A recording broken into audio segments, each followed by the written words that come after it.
Welders, create a business to own your tools. Growing up in rural areas, living in the South, we was never taught economics. We was never taught how to make money, how to create generational wealth.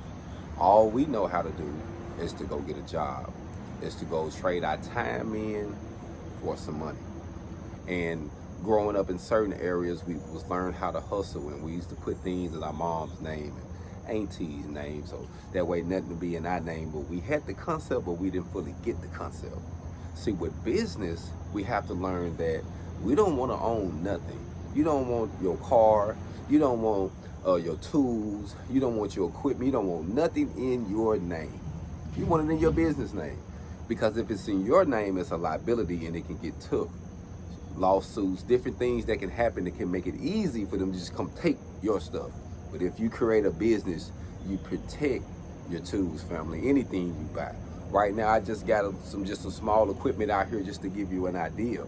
But everything you buy, you want your business to own it. They don't teach us that. But that's something we have to learn to start creating generational wealth, family, to start really creating something that we can pass on. When you're working good at that company, you can't guarantee your child and your grandchild a good position at that company. But if you create a business, you can guarantee them a percentage or a portion or a position in your company. So the wisest thing to do, fam, learn how to start an LLC. It's not hard.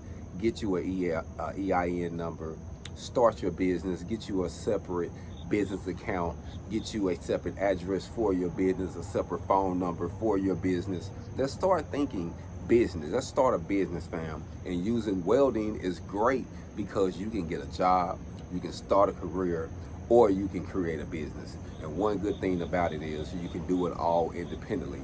So you can create your business while you're working for someone.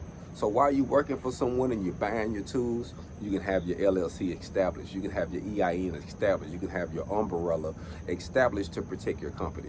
And like I said, these are things that they don't teach us until you run into a bind and they'll tell you things where you know if it was in your business name, they couldn't take it. Where you know if it was in your business, where you know we don't know, family. But now we do. So get your hog on. Be blessed. Black Phoenix.